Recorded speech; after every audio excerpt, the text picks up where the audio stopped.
Hello friends, এই দেখো আমি তোমাদের তখন বললাম আমি একটা ডালের বড়া দিয়ে একটা তরকারি বানিয়ে থাকি। আমি যেভাবে করে থাকি বন্ধুরা, ওটা আমি তোমাদের কাছে তুলে ধরলাম।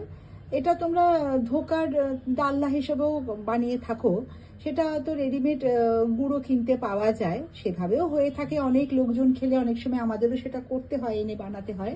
কিন্তু আমি চেষ্টা করি ছোলার ডাল বা মুসুরির ডাল দিয়ে এটা বানাতে।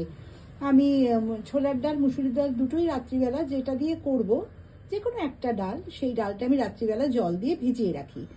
সকালবেলা ওটা আমি ভালো করে জলটা ফেলে দিয়ে মিক্সিতে 2-3টে কাঁচা লঙ্কা, একটু হলুদ গুঁড়ো, একটু নুন দিয়ে ডালটা আমি পেস্ট করে নিই। এবার কড়াইতে আমি সাদা তেল দিই, তেল দিয়ে সেই তেলেতে একটু হিং ফোড়ন দিই।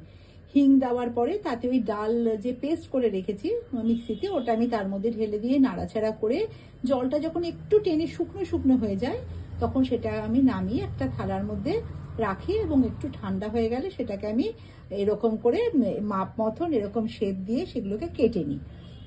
কেউ গোল করে করে, কেউ চৌকো লম্বা হিসেবে, সরু সরু লম্বা হিসেবেও করে। আমি এইভাবে কেটে নিই। কেটে নিয়ে এগুলোকে তারপরে আমি ছাঁকা তেলেতে ভেজে নিই, ভেজে এগুলো রেখে দিই। এবার কড়াইতে আমি আবার একটু তেল দিই, যেহেতু পুরটা বানাতে তেলটা তো খরচা হয়ে যায়, এবং ছাঁকা তেলে এটা ভাজার পরে যদি তেল বাঁচে, না হলে একটু তেল তো দিতেই হবে। সেই তেলেতে আবার আমি হিং ফোড়ন দিই, আদা বাটা, জিরে বাটা। গোটা জিরে ফোড়নটা আমি এতে দিই না, আমি জিরে বাটাটা দেওয়ারই চেষ্টা করি, মানে পেস্টটা খুব সুন্দর হয়। ধনের গুঁড়ো, জিরের গুঁড়ো, হলুদ, নুন এবং চিনি, একটু মিষ্টি দিতে হয়, এই রান্নাটা মিষ্টি মিষ্টি ভাল লাগে।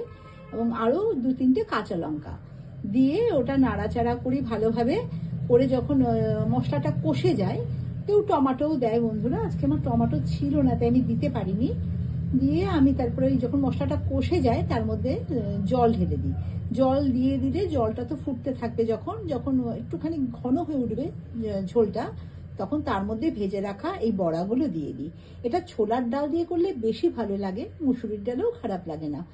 তো সেই বড়াগুলো দিয়ে দিলে যখন ঝোলটা অল্প অল্প থাকতে মানে হয়ে যখন একদম ঘন হয়ে আসবে, তখনই বড়াটা দেবে, দিয়ে বেশিক্ষণ ফোটাবে না, তাহলে অনেক সময় ভেঙে যেতে পারে। তারপরে নামানোর একটু আগে, মানে যখন নামিয়ে নেবো, একটু শুধু আমি ঘি দিই, এতে আমি গরম মশলা দিই না। হিঙের একটা সুন্দর গন্ধ থাকে তাতে, সামান্য ঘি দিই। অনেকে ধনেপাতা দেয় বন্ধুরা, আমি এতে ধনেপাতাও দিই না। এটা নামিয়ে এই যেরকম মাখা মাখা থাকবে, এটা ভাত, ফ্রাইড রাইস, পোলাও এগুলোর সাথে খুব ভালো লাগে খেতে বন্ধুরা। তোমরা এটা বানিয়ে খেয়ে দেখবে কেমন লাগে। আমি এইভাবেই বানিয়ে থাকি। অনেকে পেঁয়াজ রসুন দিয়েও বানায় বন্ধুরা, আমি এইভাবে বানাই না, এটা আমি নিরামিষ করেই বানাই। এটা খেতে খুব ভাল লাগে। আর তোমরা কে কিভাবে এটাকে বানাও আমাকে কিন্তু তোমরা জানিও। তোমরা সবাই ভালো থেকো, সুস্থ থেকো।